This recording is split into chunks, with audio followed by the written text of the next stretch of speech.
Hello guys, இன்னைக்கு நம்ம என்ன பார்க்க போறோம் அப்படின்னா Adobe InDesignல ரொம்ப ஈஸியா அதுவும் ஆட்டோமேட்டிக்கா பேஜ் நம்பரை எப்படி ஆட் பண்றது அப்படின்னு நம்ம பார்க்கலாம். ஸோ இப்போ பாத்தீங்க அப்படின்னா InDesignல நான் 10 பேஜஸ் ஓப்பன் பண்ணியிருக்கேன். இப்போ நான் பேஜ் நம்பரை ஆட் பண்ணணும் அப்படின்னா நான் ஒவ்வொரு பேஜுக்கும் போயிட்டு நான் பேஜ் நம்பர் ஆட் பண்ண வேண்டிய அவசியம் கிடையாது. ஸோ InDesignல ரொம்ப ஈஸியா நம்மளால பேஜ் நம்பர் ஆட் பண்ண முடியும். அதுக்கு ஃபர்ஸ்ட் நான் மாஸ்டர் பேஜை டபுள் கிளிக் கொடுத்து ஓப்பன் பண்ணிக்கிறேன். ஸோ இப்போ பாத்தீங்க அப்படின்னா இது மாஸ்டர் பேஜ் லெஃப்ட் பேஜ், இது ரைட் பேஜ்.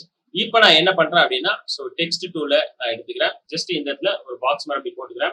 இப்படி போட்ட பிறகு அடுத்து நான் இந்த இடத்துக்கு டைப் மெனுக்கு போறேன். டைப் மெனுல இந்த இடத்துல இன்சர்ட் ஸ்பெஷல் கேரக்டர் அப்படின்னு இருக்கும். ஸோ இந்த இடத்துக்கு போறேன். இந்த இடத்துல வந்து பாத்தீங்க அப்படின்னா மார்க்கர்ஸ் அப்படின்ற ஒரு ஆப்ஷன் இருக்கும். இந்த இடத்துக்கு வந்தீங்க அப்படின்னா கரண்ட் பேஜ் நம்பர் அப்படின்னு இருக்கும். ஜஸ்ட் இதை நான் கிளிக் பண்றேன். இப்படி கிளிக் பண்ணோம் அப்படின்னா இந்த இடத்துல ஏ அப்படின்றது ஆட் ஆகும். ஜஸ்ட் இதை நான் செலக்ட் பண்ணிட்டு நான் என்னுடைய ஃபாண்ட் சைஸை நான் இன்க்ரீஸ் பண்ணிக்கிறேன். ஜஸ்ட் இப்போ நான் வந்து 60 அப்படின்னு நான் கொடுத்துருக்கேன். இப்படி கொடுத்த பிறகு இதை ரைட் கிளிக் கொடுத்து இந்த ஃபிட்டிங்ல ஜஸ்ட் நான் ஃபிட் டு ஃப்ரேம் கண்டென்ட் கொடுக்குறேன். இந்த டெக்ஸ்ட்டுக்கு ஏற்ற மாதிரி இது ஃபிட் ஆகும். இப்போ நான் என்ன பண்றேன், இது கரெக்டா அலைன் பண்ணிக்கிறேன். எனக்கு தேவையான இடத்துல இந்த இடத்துல வச்சுக்கிறேன்.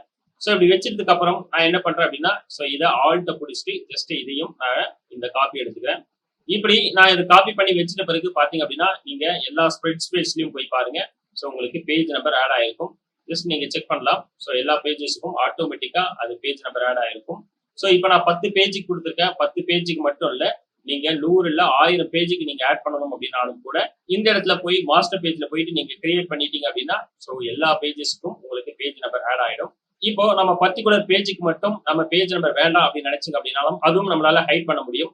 ஜஸ்ட் இப்போ நான் ஃபர்ஸ்ட் பேஜுக்கு ஓப்பன் பண்றேன். ஃபர்ஸ்ட் பேஜ்ல இருக்க இந்த நம்பர் நம்ம ஹைட் பண்ணணும் அப்படின்னு நினைச்சோம் அப்படின்னா ஈஸியா ஹைட் பண்ண முடியும். அதுக்கு இந்த மாஸ்டர் பேஜுக்கு மேல இருக்கிறது நன் அப்படின்னு சொல்லிட்டு இருக்கும். ஜஸ்ட் இதை அப்படியே டிராக் பண்ணி இந்த பேஜ் 1ல அப்படி விட்டீங்கன்னா போதும். உங்களுக்கு நம்பர் ஹைட் ஆயிடும்.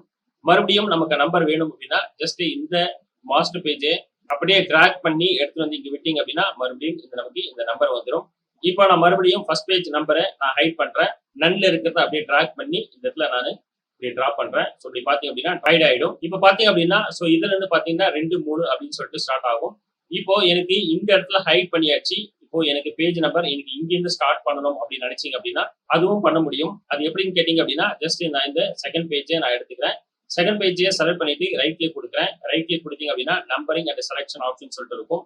ஜஸ்ட் இதை நான் கிளிக் பண்றேன். அப்படி கிளிக் பண்ணிட்டு பாத்தீங்க அப்படின்னா ஸ்டார்ட் பேஜ் நம்பரிங் அட் அப்படின்னு இருக்கும். ஜஸ்ட் இதை செலக்ட் பண்ணிட்டு இங்க ஓகே அப்படின்னு கொடுத்தீங்க அப்படின்னா இதையும் நீங்க ஓகே கொடுங்க.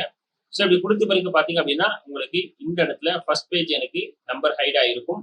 அடுத்து எனக்கு நம்பர் இங்க ஸ்டார்ட் ஆயிருக்கும். பாத்தீங்கன்னா தெரியும் இது 1, 2, 3 அப்படின்னு சொல்லிட்டு வந்திருக்கும். அடுத்து பாத்தீங்கன்னா பேஜ் நம்பர் 1, 2, 3 மட்டும் தான் செட் பண்ண முடியும் அப்படின்றது இல்ல. நம்ம ஏபிசிடி இல்ல ரோமன் நம்பர் எதுனாலும் நம்ம பண்ணிக்க முடியும். அதுக்கு என்ன பண்ணணும் அப்படின்னா நம்ம பேஜ் நம்பர் எந்த பேஜ்ல இருந்து ஸ்டார்ட் ஆகுதோ அதை நம்ம செலக்ட் பண்ணிக்கிறோம். செலக்ட் பண்ணிட்டு ரைட் கிளிக் கொடுக்குறோம். ரைட் கிளிக் கொடுத்துட்டு நம்பரிங் அண்ட் செலக்ஷன் ஆப்ஷன்ஸை நம்ம கிளிக் பண்ணோம். இது கிளிக் பண்ணிட்டு பாத்தீங்க அப்படின்னா இந்த இடத்துல பேஜ் நம்பரிங் அப்படின்னு இருக்கும். இதுக்கு கீழே பாத்தீங்க அப்படின்னா ஸ்டைல்ஸ் அப்படி இருக்கும். இது டிஃபால்ட்டா 1 to 3 அப்படின்னு இருக்கும். ஜஸ்ட் இதை டிராப் டவுன் பண்ணீங்க அப்படின்னா நமக்கு தேவையான ஆப்ஷன்ஸ் இங்க இருக்கு. ஏபிசிடில வேணா ஏபிசிடி எடுத்துக்கலாம், இல்ல ரோமன் லெட்டர் வேணாலும் ரோமன் லெட்டர் எடுத்துக்கலாம். ஜஸ்ட் இப்போ நான் ரோமன் லெட்டர் எடுத்துக்கிறேன். ஜஸ்ட் இதை கிளிக் பண்ணிட்டு இந்த இடத்துல ஓகே அப்படி நான் கொடுத்தேன் அப்படின்னா பாத்தீங்கன்னா தெரியும். இந்த ரோமன் லெட்டர் எனக்கு பேஜ் நம்பர் வந்துடும். கைஸ், இது போல Adobe InDesignல பேஜ் நம்பரை ரொம்ப ஈஸியா அதுவும் ஆட்டோமேட்டிக்கா பேஜ் நம்பரை நம்மளால ஆட் பண்ண முடியும். கைஸ், இந்த வீடியோ உங்களுக்கு பிடிச்சிருந்தா லைக் பண்ணுங்க, ஷேர் பண்ணுங்க, மறக்காம சப்ஸ்கிரைப் பண்ணுங்க.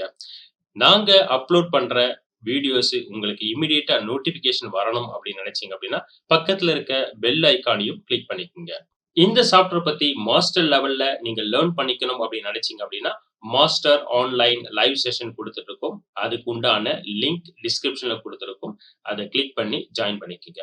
இந்த ஆன்லைன் லைவ் செஷனை பத்தி உங்களுக்கு ஏதாவது டவுட் இருந்ததுன்னா கீழே டிஸ்கிரிப்ஷன்ல நம்பர் கொடுத்துருக்கோம். அதுக்கு கால் பண்ணி உங்க டவுட்டை கிளியர் பண்ணிக்கோங்க. தேங்க்யூ.